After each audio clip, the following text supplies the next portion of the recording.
Өнөөгийн зүүн хүрээ дашчойлын хийдийг хамблам дамбч болон бусад ахмад лам нарын санаачлага идэвхтэй зүтгэлээр нийслэл хүрээний гол хэсэг буюу зүүн хүрээний 30 аймгийн дугнуудаас үлдэж хоцорсон Эрхэм тойрны аймаг Вангай аймгийн дугнуудыг дахин сэргээн засч 1990 оны 7 дугаар сарын 26-ны Үлжий буян бүрдсэн сайн өдөр хурал номын үйл ажиллагаагаа эхлүүлсэн билээ.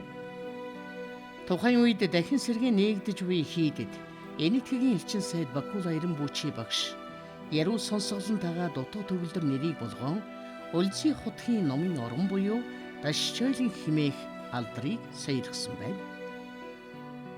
Одоо зүүн хүрээ Дашчойлын хийд нийт 100 орчим ламтай дэрэгдээ шашны боловсрол олгох сургууль, судалгааны хүрээлэнтэй хурал ном, сургалт, хүмүүнлэг, байгаль хамгааллын чиглэлээр үйл ажиллагаа явуулдаг томоохон шашны байгууллага болсон юм. 1990-ад оны ихэнх үеэс зүүн хүрээ Дашчойлын хийдийн тэргүүн хамб дамбч ламтан тэргүүлсэн бусад лам нарын хамт уламжлалт шашин соёлын нандин өв болох хүрээ Майдар бурхныг дугны хамт дахин сэргээх буянтай үйлсийг санаачлан эхлүүлсэн нь өдгөө амжилттай хэрэгжиж байна. Майдар бурхан нь одоогоос 2600 жилийн тэртээ энэ ертөнцид залран бурхан багш Шагжуу мөнийг залгамжлан энэ дэлхийд заларч өөрийн сургаал номон дэлгэрүүлэх учиртай сайн цагийн мянган бурхтын 5 дахь бурхан нь билээ. Тийм ч учраас удахгүй замбуу твд хурднаа морилон ирэхийн бэлэгдлэр хагас сууга байдлаар заларч байдаг. Майдар бурхныг 1834 онд 5 дугаар Жавцсан дамп хотогт Лувсан чултам жигмэд дамби жандсан богдын санаачлагаар олноо Жадрын их хамб Агван хайдав химэн алдарсан хамб номон хан Лувсан хайдав голлон бүтээж нийт монголчуудын их шүтэн төдийгүй соёлын их нандин бүтээл болгож байсан. Эл Майдар бурхныг 80 тохой өндөр маш сүрлэг сайхнаар бүтээсэн байсан бөгөөд түүний дүр төрх нь киноны халсанд үлдсэн байдгийг хүн болгон сайн мэднэ. Гэвч 20 дугаар зууны цаг төрийн өөрчлөлтөөр шашин номын үйл ажиллагааг хаач сүм дугнуудыг нураан газар дээр нь шин барилга байшингууд барьснаар 1943 онд Майдар бурхныг дугны хамт үгүй болгосон билээ. 2007 онд хүрээ Майдар бурхны бүтээх их загварыг Чойжин ламын сүм музейд залгадж байгаа анх дугаар богд өндөргийн зан узрын дэг сургуулийн дагуу бүтээгдсэн Майдар бурхнаас хуулбарлан томруулахаар Монголын урчуудын эвлэлийн баримлч оргил 1.6 метрийн өндөртэй бүтээсэн юм.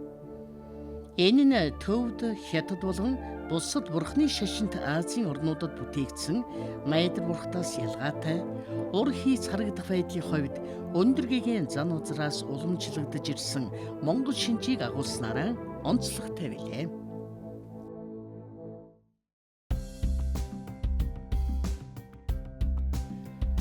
Хүрээ Майдар бурхны амин модыг уламжлалын дагуу богд хан уулнаас сунгаж дэг жаягийг ясчлан гүйцэтгэн байгаль орчин ногоон хүжлийн яамны зохис зөвшөөрлөөр 2017 оны 6 дугаар сард авсан бөгөөд номын ёсоор амилуулан бурхандаа залсан.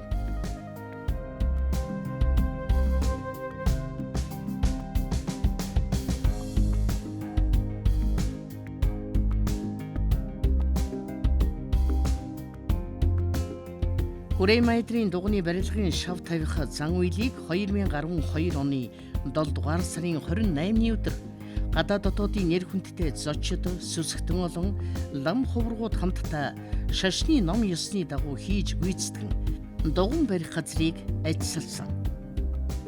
Хүрээ Майдрын дугны барилгад орчин үеийн техник технологиг ашигласан шийдлийг нэвтрүүлэхээр төлөвлөсөн нь түүнд хадгалагдах соёлын үеийг эрсдэл багтай зориулалтын орчинд хадгалан хамгаалах, зорин иргэчдийн тав тухтай байдлыг хангах нөхцөл бүрдэх юм.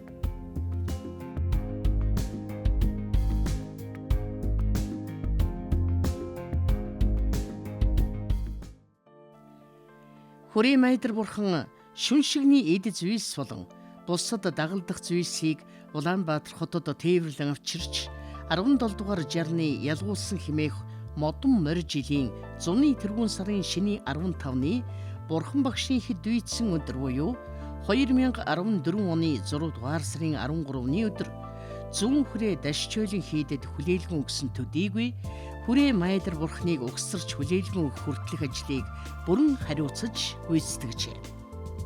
2010 онд Хятад улсын Бээжин хотын Йонхи Гуан буюу найралт найрамдах хийдэн Монгол улсын зүүн хүрээ дашчойлон хийдэд хүрээ майдар бурхныг өөрсдийн хөрөнгөөр бүтээж Монголын бурхан шашинтнуудад үн төлбөргүй буцалтгүй тусламж болгон өргөхөөр тохиролцож бурхан бүтээх ажил эхэлжээ.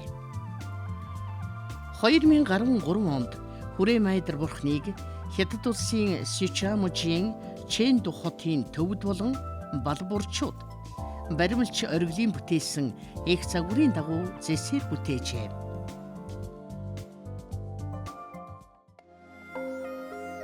Ог бурхны сүншгийг Жадрын хамб Агван хайдав хэмээн амтарсан хамб номон хан ловсон хайдвын зохиосон их хүрээний 80 тохой майдар бурханд хэрхэн сүншиг үргэсний тайлбар хэмээх судрын дагуу бэлтгэж 2017 оны 10 дугаар сард сүншиглэх ажлыг хийж гүйцэтгэжээ. Хүрээ майдар бурхныг дугны хамт бүтээснээр нийслэл хотод маань түүх соёлын жохол нандин өв дахин бий болж гадаад дотоодын жуулчин мөргөлчдийн очих дуртай эрхэм газруудын нэг болох нь дамжиггүй юм аа.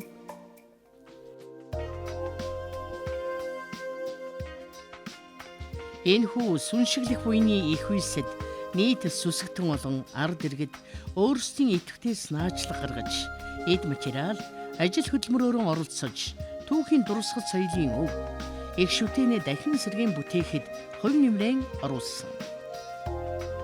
Бид устж алга болсон түүхийн дурсгалт соёлын өвийг дахин сэргээхэд туслах гадаадын хандивлагч хувь хүн байгууллагуудтай хамтран ажиллах талаар санаачлаг гарган ажиллахын зэрэгцээ өөрсдийн хүчин чадал боловцоон тулгуурлан нэг тэрбум орчим төгрөгийг цуглуулж барил угсралтын ажлыг 2017 оноос эхлэн гүйцэтгэж эхэлсэн. Хүрээ майдрын дугны зураг төслийг архитекторч Балдан, архитекторч Нямц согтнаар хийж гүйцэтгсэн байна. Дугны хувьд орчин үеийн сүсгтэн олны эрэлт хэрэгцээг хангасан 5 давхар шилэн бүтээцтэй барилга байх бөгөөд давхар болгондоо олон нийтэд зориулсан соёл, зан үйл, хурал цуглаан, төрөл бүрийн сургалт, бясалгал зэргийг явуулах танхимуудтай байхаар тусгажээ. Хүрээ майдрын дугны суур болон 1-р давхрын барилга угсралтын ажлыг Боршон Ундра компани 2017 оны 6 дугаар сарын 24-ний өдөр барьж дуусгасан бол бурхан угсрах ажлыг Хятад улсын бурхан урлаач мэрэгжилтнүүд 2017 оны 7 дугаар сараас 10 дугаар сарын хооронд гүйцэтгэн хүлээлгэж өгчээ.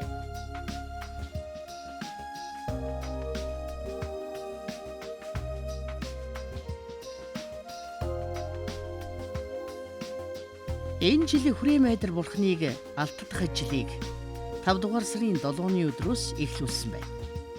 Алтдах ажлыг бүрэн дуусгаснаар хүрээ майдар бурхныг сүсгтэн болон ард нийтэд танилцуулахад бэлэн болжээ.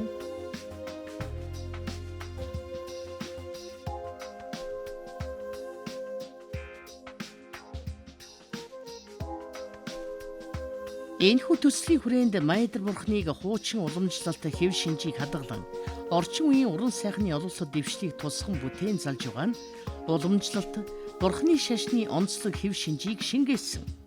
Асар их бэлэг бэлгүүний буйны үйс болж нийт олон түмний шашин мөргөл, урлаг соёл, боловсрол, хүмүүжил, нийгмийн хөгжилд чухал ач холбогдол оруулах томоохон байгууламж болж чадах нь дамжиг байна. Ийхүү сүсгтэн болон ард иргэд, дэмжигч байгууллагууд, гадаад дотоодын буйны садан өгөлгийн эзэд, лам хуургуудын хамтаар монголчуудын түүхийн дурсгалт соёлын өв их шүтэн хүрээ майдар бурхан маань нийслэл хотноо дахин амжилттай бүтээглээ.